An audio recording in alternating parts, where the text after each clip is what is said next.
Reçois de moi le parfum qui t'est dû, la beauté de ton nom, oh, mon âme est perdue. Je veux n'être qu'à toi, Jésus, je t'aime.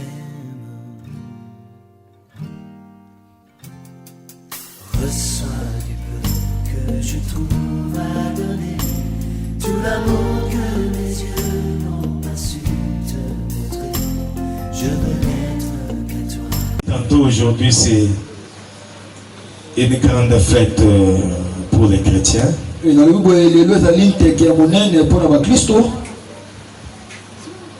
Tous les chrétiens du monde entier. Donc celui qui se dit chrétien, s'il manque aujourd'hui dans son église pour célébrer la Pâque, moi personnellement je vais dire que c'est un faux chrétien. Et ce qui moto a mis bengi mon Christo na mokili mobimba mokwalelo aye ecclesiate pour na kosala ntekora pasika ngai na kobenga ete alali mo Christo lokuta. C'est un faux chrétien. Alali mo Christo lokuta puisque le mot chrétien veut dire comme Christ. Peut-être comme na mo Christo ilikola sa ete lokola Christo. Comme Christ, c'est lui qui vit comme Christ. Lokola Christo, modago bika lokola Christo. Alors que le mot Christ a été donné à Jésus après sa crucifixion. Il est écrit dans le livre des Actes chapitre 2 verset 36 que Dieu a fait Seigneur et Christ. C'est Jésus que vous avez crucifié.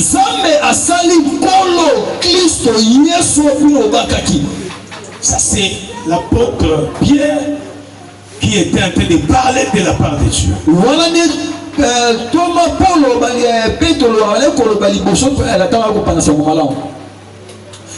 Dieu a fait Seigneur et Christ, c'est Jésus que vous avez crucifié.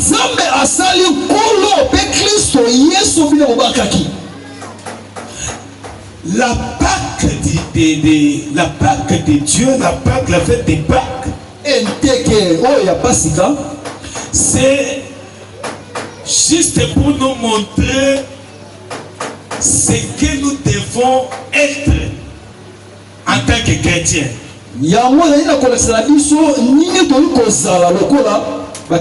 Et pratiquement ce que nous devons vivre en tant que chrétiens. En tant que chrétien, notre vie est identifiée à celui qui a été crucifié sur la croix.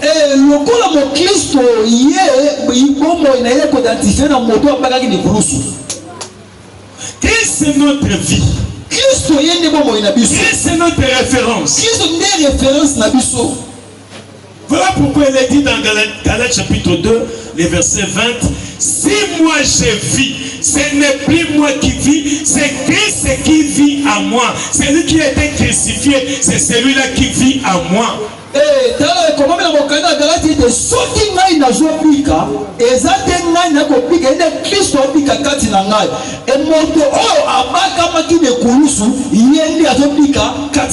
Qui a dit Amen. Amen. Christ, par définition, c'est, je venais de dire tantôt, c'est celui qui a été crucifié sur la croix. Jésus qui a été crucifié sur la croix. On l'appelle Ouin. On l'appelle Messie. On l'appelle Rédempteur. On l'appelle Sauveur.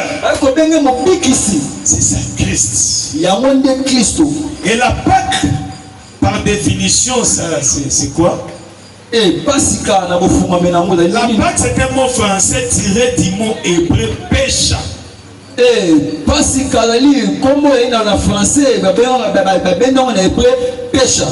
Qui veut-tu passer au-dessus?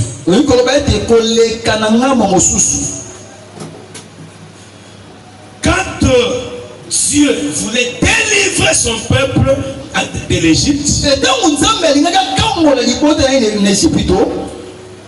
il voulait faire il voulait faire passer son ange au-dessus de l'Égypte. Ce n'était pas n'importe quel ange. C'était l'ange de la mort. Quand vous lisez Exode chapitre 12 depuis le premier verset, vous descendez. C'est alors que vous allez voir cette histoire.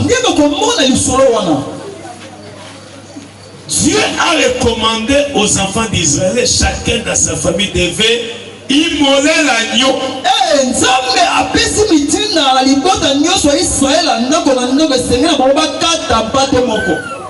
Alléluia. Yes. Et l'agneau qui devait être immolé, et cet agneau devait être mangé dans chaque famille.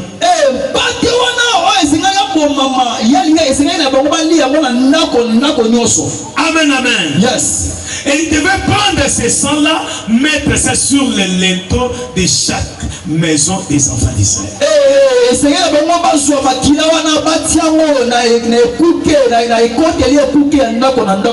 Alors que cet agneau-là, ça préfigurait Jésus.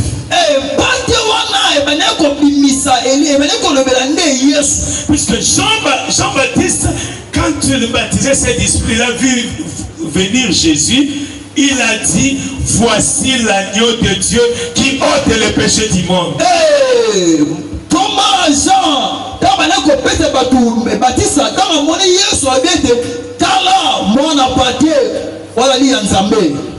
qui ôte les péchés.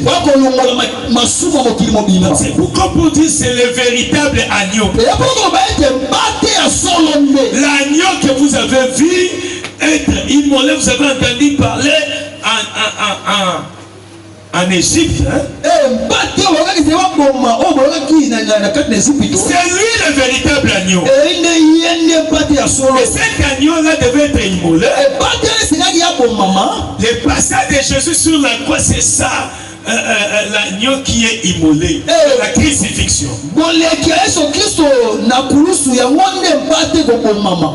Alléluia. Yes. Alléluia. Yes. Et l'agneau devait être mangé à chaque maison. Au commencement était la parole. La parole était avec Dieu. La parole s'est faite chair. C'est la personne de Jésus. Elle a habité parmi nous. Nous avons contemplé sa gloire comme la scène du Fils venant du Père.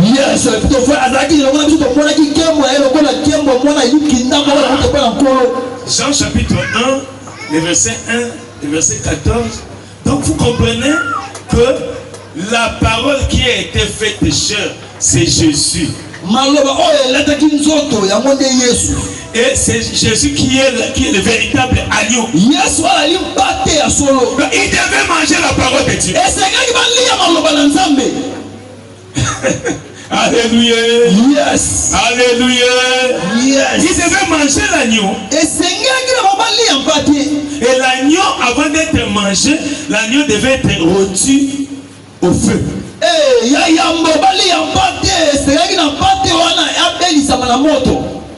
Rôti au feu. Hein. Donc cela veut dire c'est le signe de la crucifixion. Donc la tête, la chair et l'intérieur, les mains comme les pieds, devaient être rôtis au feu. Cela veut dire, c'est ça le symbole de la crucifixion. C'est ça le passage obligé des chrétiens. Pour qu'on constate la véritable conversion, donc tu dois passer par la croix. Tu dois passer par la croix pour que nous voyions réellement que tu es converti.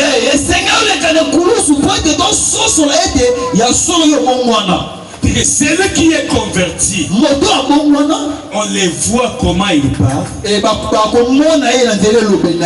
on voit comment il se comporte, comment il marche, comment il vit au milieu des gens. Donc quand quand il parle, ntango azoloba les gens sentent qu'on écoute Dieu au travers de Dieu. bato bakoyoka ete toyokoyoka nzambe na nzela na ye. Quand quelqu'un vit, quand la personne vit, on sent que Jésus ou bien Christ vit dans cette personne. Ntango moto akobika tokososola ete moto oyo asolo kristo akobika kati na On ye. va sentir l'odeur du Christ, tokoyoka solo ya kristo, l'odeur de la véritable conversion. tokoyoka solo ya bobongwani ya solo. Si ce n'est pas le cas, soki ali bongo te c'est que la personne était ramassée.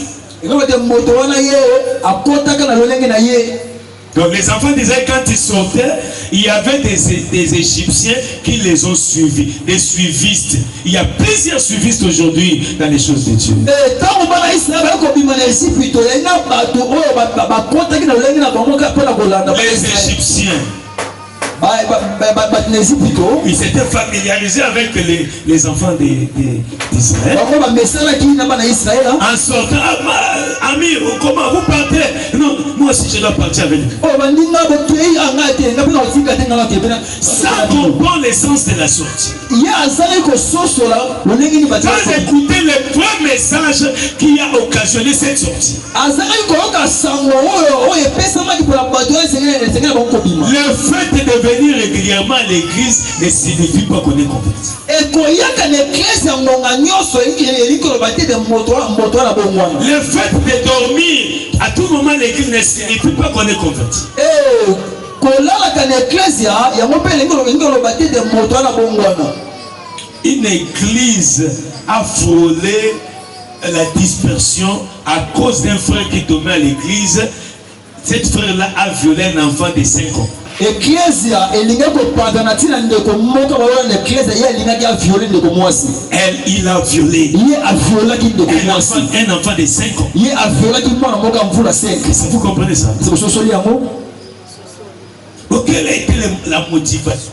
Yango koningisa mwana kina tina nini? Cela veut dire Eliko bete Christo n'avait pas encore habité dans sa chair. et ye avana no teka dans nzoto na Les messieurs n'étaient pas encore passés par la cour. ndeko mobala ya lekali dans les kulusu te. Quand on est dans les choses de Dieu, Soki obote na kala na quand manzambe. on vit dans l'église de Dieu, Bako bika kata ecclesia nzambe. quand on sert Dieu, Bako sala nzambe. nous devons savoir que dans les choses de Dieu, il y a des interdits. Esengai na kososola ete na makambo na nzambe ina bepekisamelo. Alléluia. Yes. Les enfants d'Élie faisaient des choses pareilles. Bana na Eliya bana kosala makambo ya bongo. Cela a provoqué Ichabod. Yango ememaki kufa.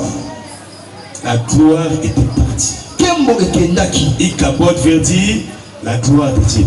Kembo na nzambe ekendaki. Dans les temples de Dieu, Na temple na nzambe. là où il y a l'arche de l'alliance, Esika ina arche alliance. tu ne peux pas amener le feu étranger. Okoko moto elibanda ti. Tu ne peux pas amener ta mauvaise vie à l'intérieur. Okoko matebo moina mabe na kati ya temple. Sinon Dieu va t'exposer.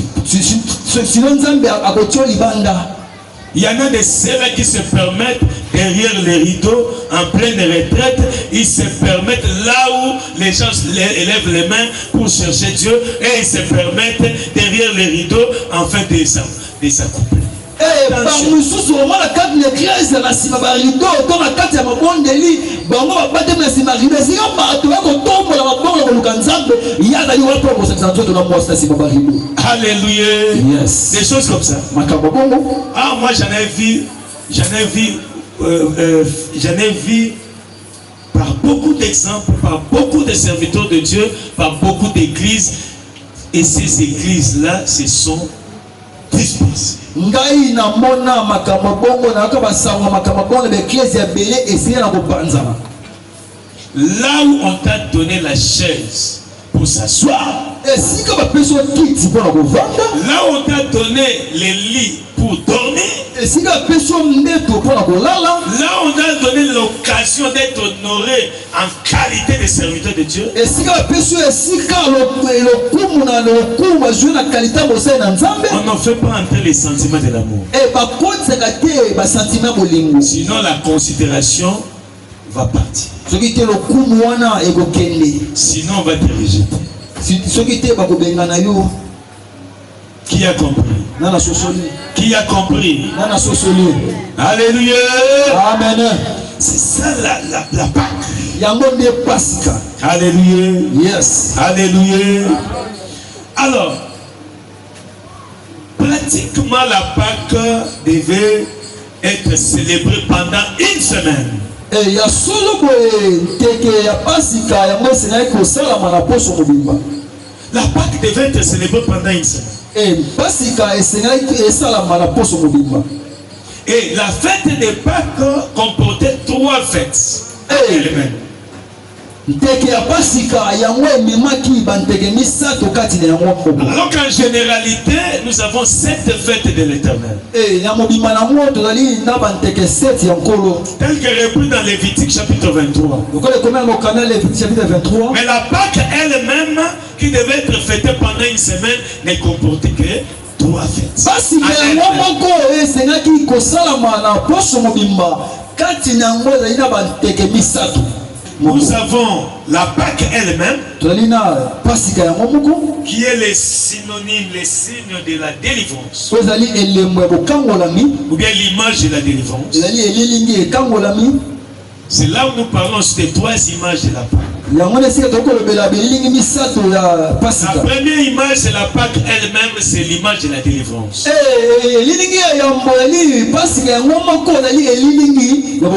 Tel que ça s'est fait dans Exode chapitre 12. Donc comprenez que la Pâque se fêtait simultanément avec les 3 fêtes que nous citons là.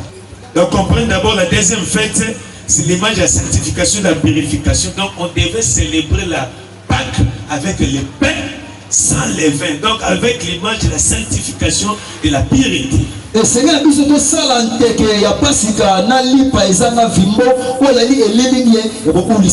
Qui a dit Amen? Yes. La troisième image de la Pâque, c'est quoi?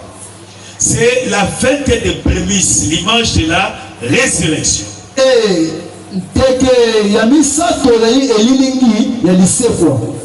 Alléluia. Yes. Donc, pratiquement, les mercredis soirs,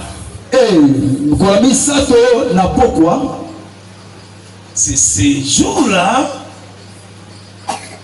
dans l'histoire de la Bible, que Jésus avait réuni ses disciples.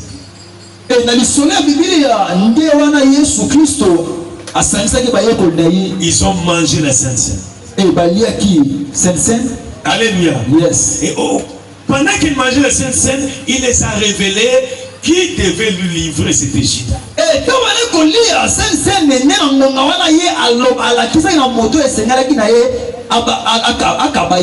Alléluia. Yes.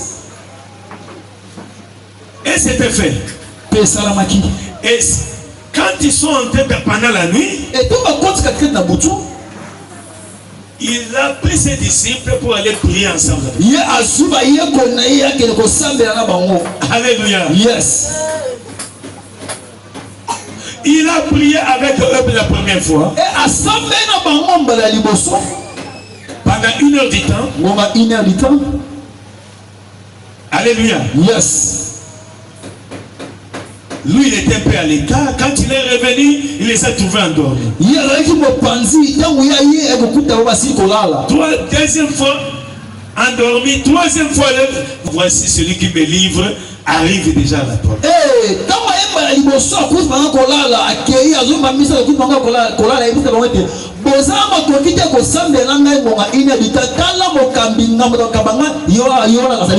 Et c'est pendant c'est Judas qui arrive avec les policiers romains.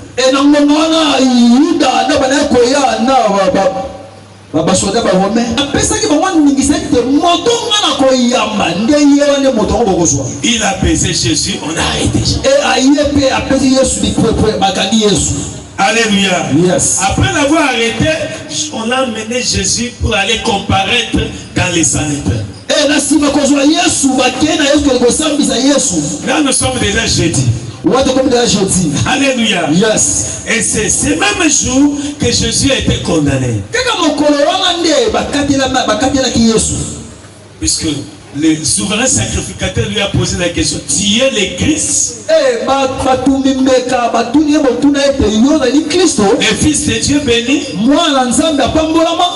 Parce que cherchait comment les condamner. D'autres disaient: mais celui-ci, il donne les troubles dans la ville. Beaucoup de gens les suivent, nous ne les comprenons pas.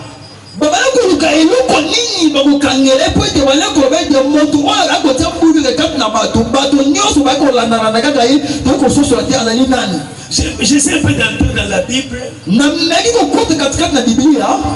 J'ai fait auprès d'une personne qui parlait aussi en mal de Jésus. Permettez-moi d'entrer un peu dans la Bible.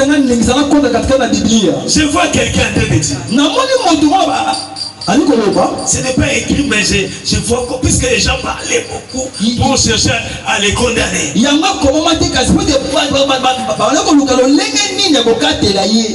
Peut-être que quelqu'un s'est permis pour dire. Celui-ci, quand il était encore enfant, il a vendu les escargots. Alléluia. Yes. C'est son père. Il n'a jamais remboursé l'argent jusqu'aujourd'hui. Les gens disent ah non, ça il faut écarter cette hypothèse. Une autre personne s'est permis. Non, celui-ci, il donne des faux prophéties. Il faut l'arrêter. Tu as des preuves. Je vais chercher des preuves. Écarte-toi. Une autre personne parle. Celui-ci, moi je ne l'aime pas. Il marche toujours pieds nus. Il grosse tête comme ça.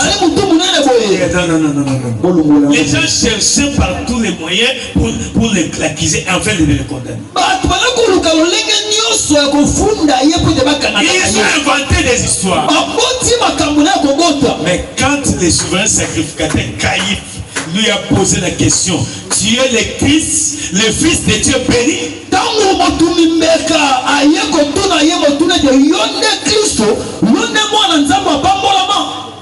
Il a dit oui, je le suis. Il s'est levé, il a déchiré son manteau pour signifier quoi? Dans l'ancienne alliance, c'est lui qui entrait jusque dans les lieux très saints. C'était le souverain sacrificateur. Il prenait l'animal pour immoler, afin d'aller verser les sang pour couvrir les péchés du peuple. Mais il devait y avoir un souverain sacrificateur capable d'ôter les péchés, d'expier les péchés.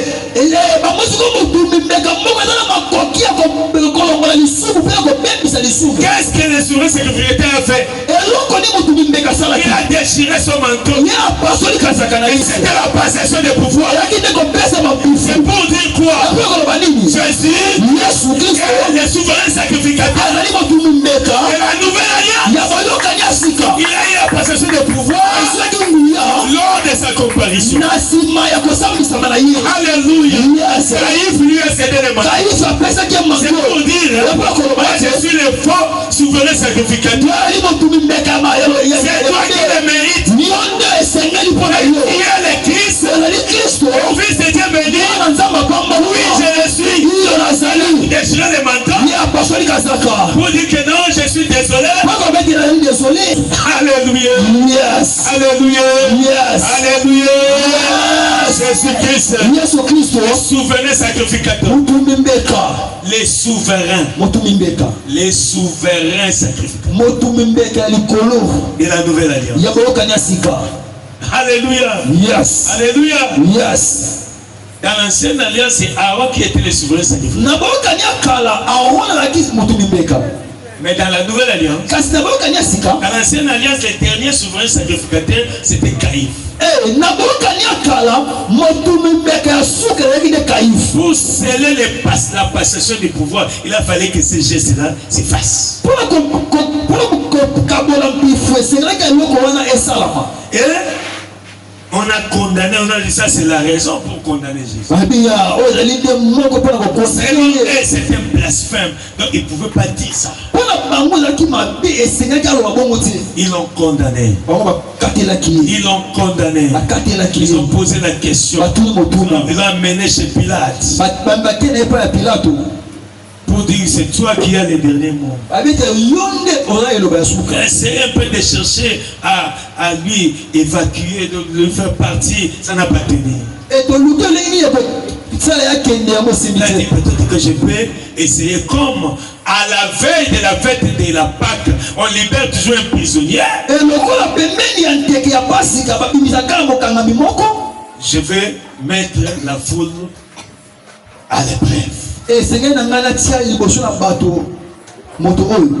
À l'épreuve, comme devant une épreuve, un examen.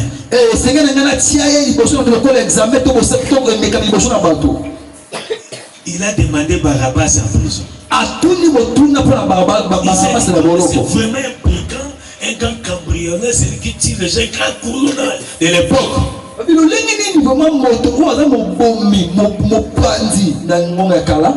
Il a pris. Il est venu exposer devant la foule.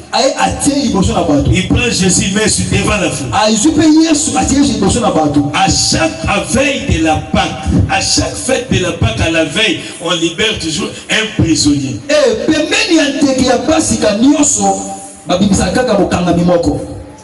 C'est pour dire quoi? Comme nous sommes aussi à la fête des Pâques, c'est obligatoire, un prisonnier, celui qui avait des problèmes, il doit être libéré. Il y a une solution.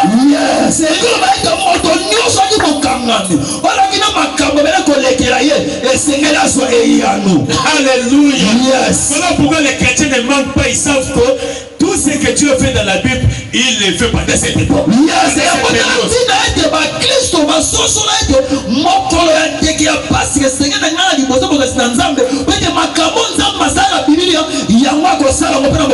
Entre Jésus et Barabbas, qui voulez-vous que je libère pour la fête des Pâques? Lui, Satané qui vont dire Jésus, puisque il est celui qui les a fait du bien, il les a guéris.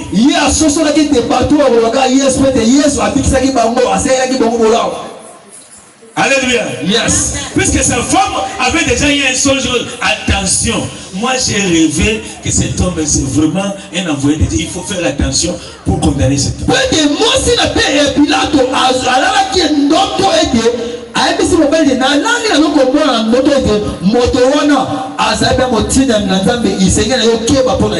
Alléluia. Yes. Maintenant il cherchait comment délivrer Jésus. La foule a répété, libérez Barabbas. Si où est Jésus? Libérez Barabbas. Lui qui est pécheur, lui qui est un brigand, lui qui a fait beaucoup de mal. Si où est Jésus? Il a dit que son sang retombe sur nous et sur nos enfants. En disant ça, je voulais tout simplement dire aujourd'hui, toi et moi nous sommes des Barabbas. Toi et moi nous sommes des pécheurs. Toi et moi, il ne passe pas une minute que quelqu'un vienne te provoquer. Quelqu'un vient te chercher des problèmes. Tu vois une personne passer, tu commences à faire passer des mauvaises pensées sur ta tête. Nous sommes des Barabbas. Lors de la fête de la Pâque, Jésus est venu pour nous libérer. Jésus est venu pour nous délivrer. Jésus est venu pour nous délivrer. Il te dira, comme il a dit à la femme adultère, même si la fête de Pâques passe, va et ne pêche plus. Va et ne pêche plus. Quand ils étaient crucifiés, la crucifixion s'est faite le vendredi. Quand il était crucifié, L'autre brigand a commencé à insulter Jésus. Lui, il était au milieu. L'autre brigand qui était à côté, d'un côté, commence à insulter. Toi, vraiment, tu ne peux pas nous sauver ici. Nous mourrons avec toi comme des simples hommes.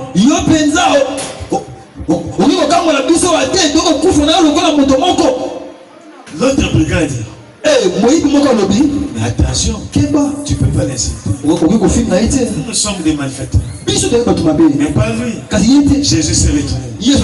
Toi, aujourd'hui, tu seras avec moi au paradis. Au paradis. Pour dire, au la croix, il y a un ciel qui s'ouvre pour quelqu'un.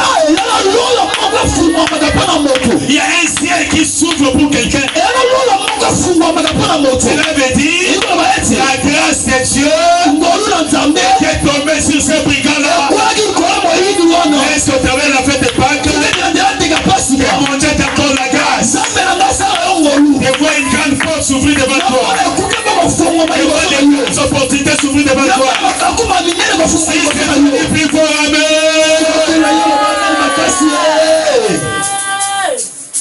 Et il y eut des ténèbres de la 6e heure à la 9e heure.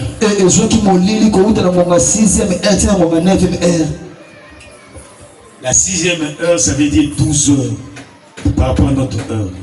Et 12 heures. Et 9e heure, c'est 15 heures par rapport à notre heure de jour. Et 9e heure, il est 15 heures. Donc de 12 heures à 15 heures, il y a des ténèbres sur toute la surface de la terre. Et quand on a 12 heures, on a 15 heures, je suis sur la croix. Alléluia. Yes. Les gens ont dit, assurément cet homme est un fils de Dieu. Les gens étaient en train de tâtonner. Qu'est-ce qui s'est passé? Alors ce qui s'est fait là, c'est prophétique. Ce qui s'est fait là, c'est prophétique. Prophétique. Pourquoi? Il est écrit, l'agneau devait être immolé entre les deux soirs. Alléluia. Yes. Alléluia. Yes. Alléluia. Yes. Donc de 12 heures à 15 heures, pratiquement ça représentait le premier soir.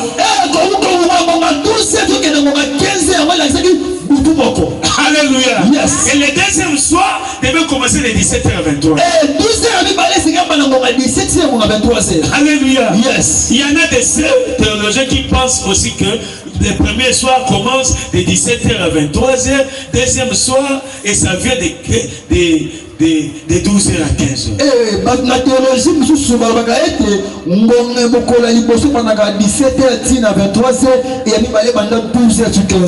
Alléluia. Yes. Alléluia. Yes. 12h à 15h premier soir. C'est entre les deux soirs que l'agneau devait être immolé.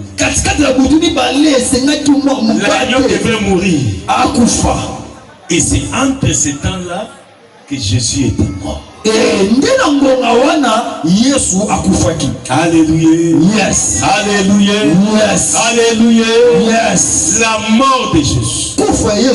Ça symbolise donc pratiquement la fête des Pâques. C'est l'image de la mort et de la résurrection de Jésus. C'est l'image de la mort et de la résurrection de Jésus-Christ. Elle nous rappelle la mort et la résurrection de Jésus-Christ. Vous comprenez ça? Hein? Parce que Jésus devait mourir sur la croix. Et après être mort, le vendredi, passer la nuit de vendredi. Alléluia. Yes. Jusqu'au dimanche matin, il devait ressusciter. Il devait ressusciter. C'est aujourd'hui. C'est aujourd'hui. C'est aujourd'hui. Marie de Magdala, Marie mère de Jacques, et Salomé, ils ont pris des aromates. Bientôt le matin, ils ont dit, nous voulons aller embaumer le corps de Jésus et sengeli na biso kele kwa mombe nzoto ya Yesu par notre parfum. na nzela ba parfum na biso Ils ont pris les aromates et bazwi ba romance et en marchant, bali ko kende ils ont dit balobi devant les sépulcres là-bas, liboso na kunda kuna il y a une grosse pierre. eza na libanga monene. Il y a aussi des soldats en train de protéger cette entrée-là. ezali mpe na basoda bali kobatela ekoteleme ya kunda Mais ils partaient seulement par la foi. babali koteleka na kondima En disant, ya koloba qui nous roulera la pierre nani akolongela biso libanga oyo devant les sépulcres? liboso na kunda Qui nous roulera la pierre nani akolongela biso libanga devant les sépulcres? liboso na kunda Et pendant qu'ils s'inquiétaient, ta bali komitumisaka bango ils priaient dans leur cœur bali kosambela motema na bango devant eux. liboso na bango La pierre libanga qui était grande ezalaki monene avait déjà été roulée. yango longwaki yango Avait moko déjà été roulée. yango longwaki yango moko C'est la puissance et la résurrection. ezali na nguya ya lisekwa La puissance et la résurrection. ezali nguya ya lisekwa La puissance et la résurrection vient. ntango linguya ya lisekwa eyaka Même s'il y avait un blocage n'importe comment, ata nde bokangangaki olenge nini la puissance vient briser tout. nguya eyala kobebisa La nyonso puissance vient ouvrir des grandes portes. nguya eyala kofongola bikuke La minene puissance vient pour la percer. nguya eyala mpona kotombola Même si tu étais bloqué, enchaîné, n'importe quand tu seras libéré. ata nde okangamaki lolenge nini yo kobuma La résurrection, lisekwa c'est le passage de la mort à la vie. ezali ne kolongwa na kufa mpe na bomoi La résurrection, lisekwa c'est le passage des ténèbres à la lumière. ezali kolongwa na molili mpe na pole La résurrection, lisekwa c'est le passage des problèmes à des solutions. ezali nani kolongwa na makambo mpe koya biyano La résurrection, lisekwa c'est le passage de la prison de Joseph à la royauté. ekolongwa na boloko ya yosefe Est-ce que mon Dieu te facilite la prison et t'amène à la royauté? bokozi C'est la résurrection aujourd'hui. ezali lisekwa lelo Recevez la grâce de Dieu. yamango oyo na nzambe Recevez la grâce de Dieu. yamango oyo na nzambe Et la puissance de la résurrection t'a faite aujourd'hui. nguya lisekwa ekutana oyo lelo Et les ténèbres qui enveloppaient ta vie te libèrent. molili oyo Place à la manifestation de la gloire de Dieu. nyasa molili oyo ezingaki bomona yo elongwa etika place na bozalisi ya nkembo na nzambe À leur étonnement, ils vont vite devant eux, la pierre était déjà roulée.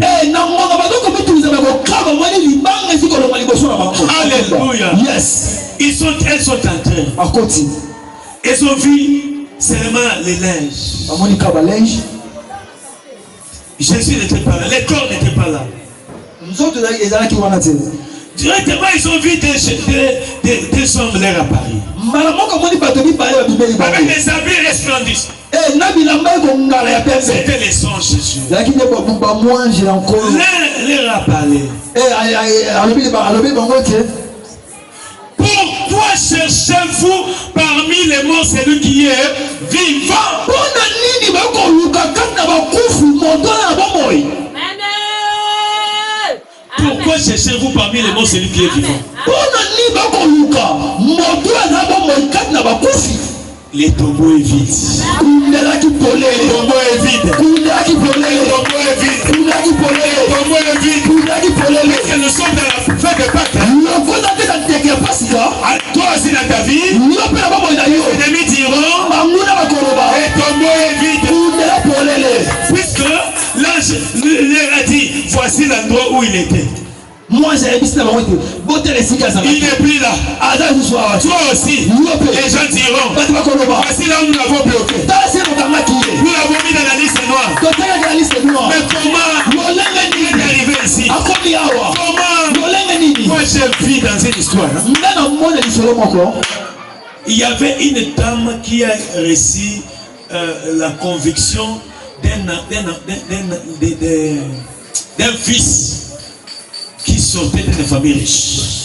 namoni ndeko mwasi moko azwaki conviction ya mwasi moko Non, un fils qui a reçu, en fait la fille a reçu le cœur ouvert, la conviction d'un fils qui venait d'une famille riche. ndeko mwasi moko azwaki ngolu ya motema ya moto wana moko na bozwi afungolaki motema Le monsieur s'est déguisé comme un prophète. mobali wana ye amisaki lokola moto mobola. Il cherchait qui va me soutenir, qui va m'aider. Nani akosunga ngai nani akosunga ngai. Elle était en train il ne voulait pas qu'il ait une femme qui va l'aimer à cause des biens. Ye alingaki tete mwasi oyo akolinga ye na ntina bozwi na ye. Amen, amen. Yes. Il s'est déguisé en un pauvre. Ye amisaki lokola mobola. Comment ça demandé? Les gens les rejetaient. Cette jeune fille-là était favorable à elle. Elle lui donnait à manger et elle était toujours là pour lui soutenir. Je reviendrai un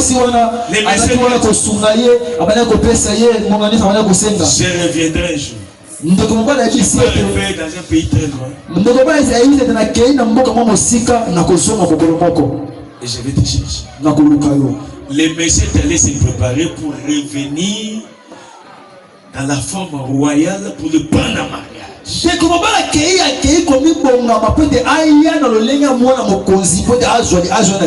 il est revenu, la nouvelle est repartie dans les villages. La nouvelle est repartie dans les villages. Mais le messieurs qu'on nous envoyait pauvre, il est venu chercher une femme pour prendre en mariage.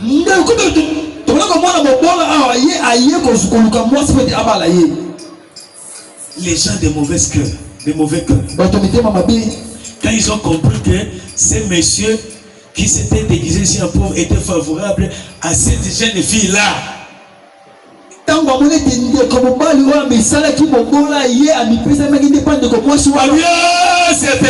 il va la prendre. Ils se sont complotés. Non. Elle doit rater cette femme.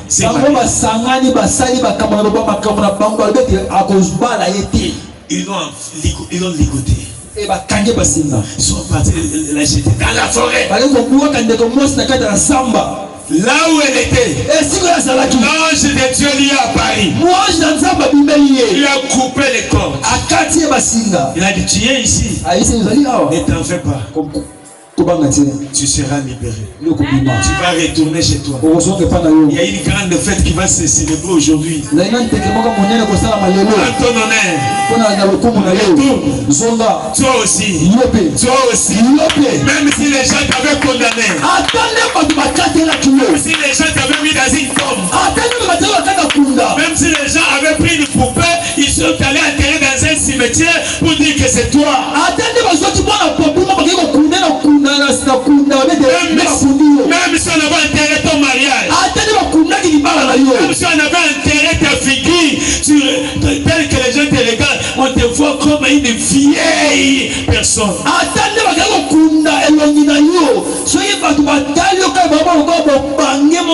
Jésus, il est ressuscité. Les tombeaux est vide. Les tombeaux est vide. C'est pour toi, c'est pour moi, merci pour lui, c'est pour tous les chrétiens. Sachez ceci, toi aussi, pour toi aussi, les gens diront, ceux qui t'ont enfermé, ceux qui t'ont ligoté, ceux qui t'ont envoûté, ils diront, à partir d'aujourd'hui, les tombeaux est vide. Là où ils t'ont mis, ils iront chercher. Ils ne te retrouveront pas. Ils ne te retrouveront pas. Ils ne te retrouveront plus.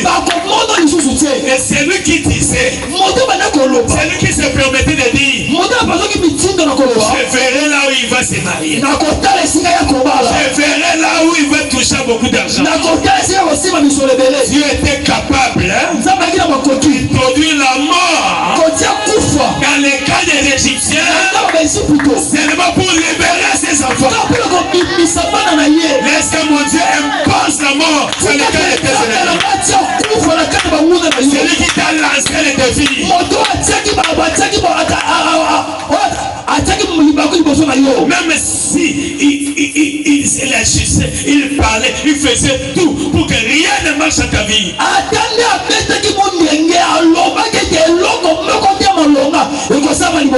Moi j'ai pris que Dieu a fait en Égypte. Exode chapitre 12. Qu'il fasse aussi passer l'ange de la mort dans les cas de tes ennemis. Pour que les chemins de ta libération soient ouverts. Et reçois la grâce de Dieu. Reçois la grâce de Dieu. Reçois la grâce de Dieu.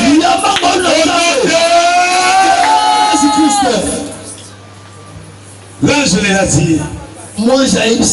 Souvenez-vous ce qu'il vous disait quand il était en Galilée. Il faudrait que le Fils de l'homme soit livré entre les mains des païens. Soit livré.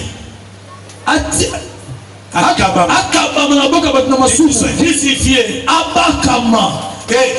Enfin, il ressuscitera le troisième jour. C'est ce qui vient de se passer. C'est ce qui vient de se passer. Le chiffre 3, c'est le chiffre de la résurrection. Le chiffre de la résurrection. Le chiffre de la résurrection. Après la résurrection, vient la récréation. Cela veut dire qu'il ne sera plus la même personne. Tu es mort dans les baptêmes avec Jésus. Tu es ressuscité le troisième jour avec Jésus dans la nouvelle vie. Tu ne peux plus être la même personne. La malédiction est déjà passée. Les limitations sont passées. Tu deviens une nouvelle créative.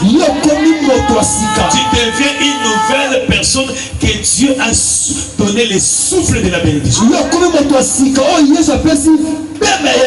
Si c'est toi, dis-toi, Amen, go! Amen! Amen! Amen! Qui a dit Amen? Amen. Il est écrit dans 1 Corinthiens chapitre 11, les versets 23 à 26. Alléluia. Yes. D'abord, je voulais dire ceci. Il y a des grandes institutions qui nous permettent de nous souvenir de la mort et de la résurrection de Jésus-Christ.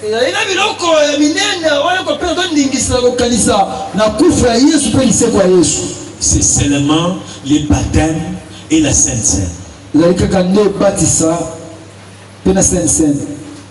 Les baptêmes ici, na et l'âme. Amen, amen. Yes. Les baptêmes et la Sainte Seine.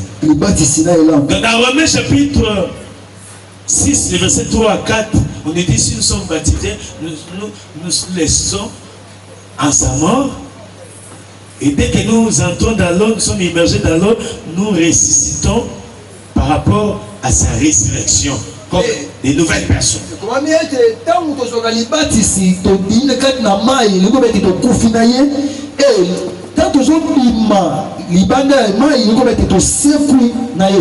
Alléluia. Yes. Et par rapport à la Sainte Seine, c'est le symbole de la nouvelle alliance que Dieu contacte avec les païens qui se convertissent.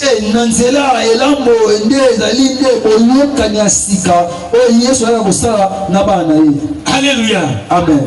Maintenant, pour nous qui sommes chrétiens, qui demeurons chrétiens, c'est le renouvellement de l'alliance au travers de la Sainte Seine.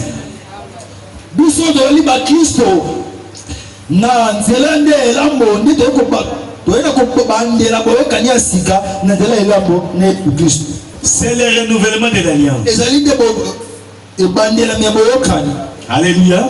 Amen. Et la deuxième grande institution, c'est la Sainte Seine. C'est le renouvellement, c'est la nouvelle alliance pour les chrétiens qui se convertissent, le renouvellement de l'alliance pour les chrétiens qui demeurent en Jésus.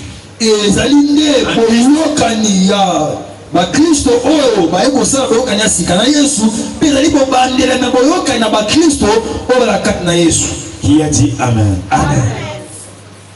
Voilà pourquoi à chaque fois qu'il y a la fête des Pâques, nous partageons toujours les repas du Seigneur. L'agneau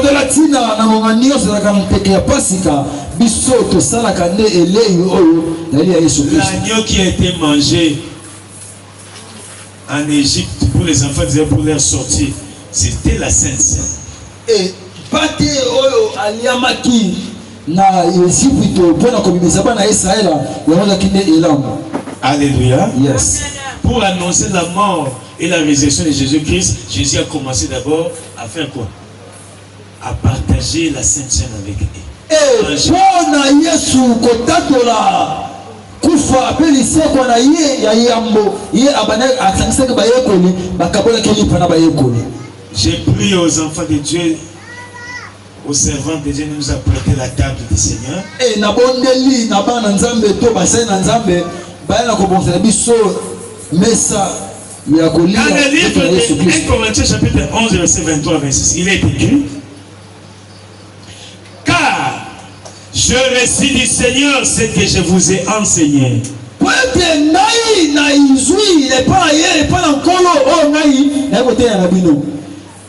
C'est ce que le Seigneur Jésus, dans la nuit où il fut livré, prit du pain, et après avoir rendu grâce, il les rompit et dit: ceci est mon corps qui est rompu pour vous. Faites ceci en mémoire de moi. Verset 25. De même, après avoir soupé, il prit la coupe et dit: cette coupe est la nouvelle alliance à mon sang. Entendez ça, la nouvelle alliance à mon sang. Qui a dit amen? Amen. C'est la nouvelle alliance dans le sang de Jésus-Christ. Il a dit: faites ceci en mémoire de moi. Toutes les fois que vous en boirez. Donc, la Pâque c'est pour nous, la nouvelle alliance pour les païens, le renouvellement de l'alliance pour les enfants de Dieu. Pasika ezali boyokani ya sika po na pagano na lokoma ba Kristo ezali bobandeli emi ya boyokani ya ba Kristo ola dakat na nkolo. Christ notre Pâque. Kristo ne teke na biso ya pasika na biso. Cela veut dire les crucifiés de la croix et notre vie. Les modèles de sacrifice pour les autres. Alléluia. Yes. C'est ça notre Pâque. Christ est le modèle de l'amour et du pardon. C'est ça notre Pâque.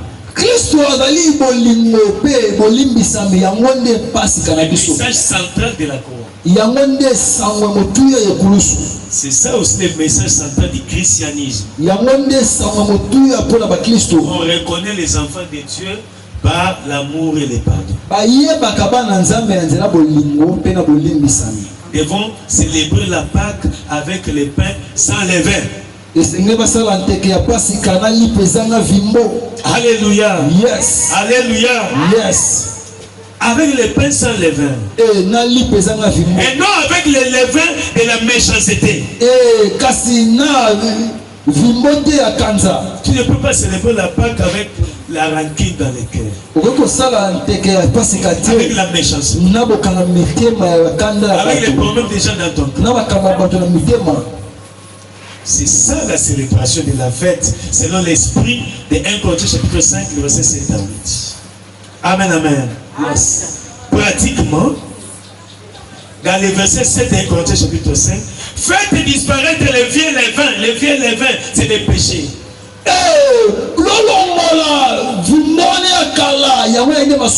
Afin que vous soyez une pâte nouvelle, ça veut dire vous devez mourir dans les péchés, vous devez faire apparaître une pâte nouvelle, une nouvelle vie en vous.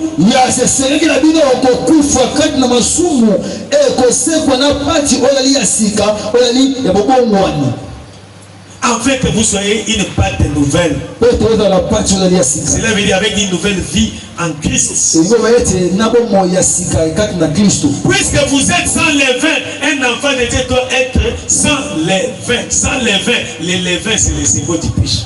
Mwana nzambe nyonso esengeli yazala kozanga vimbo po ete vimbo ezali elembo ya basumu. Car Christ notre Pâque a été immolé. Po ete Kristo pasika na biso ye akufaki. Lèvons-nous.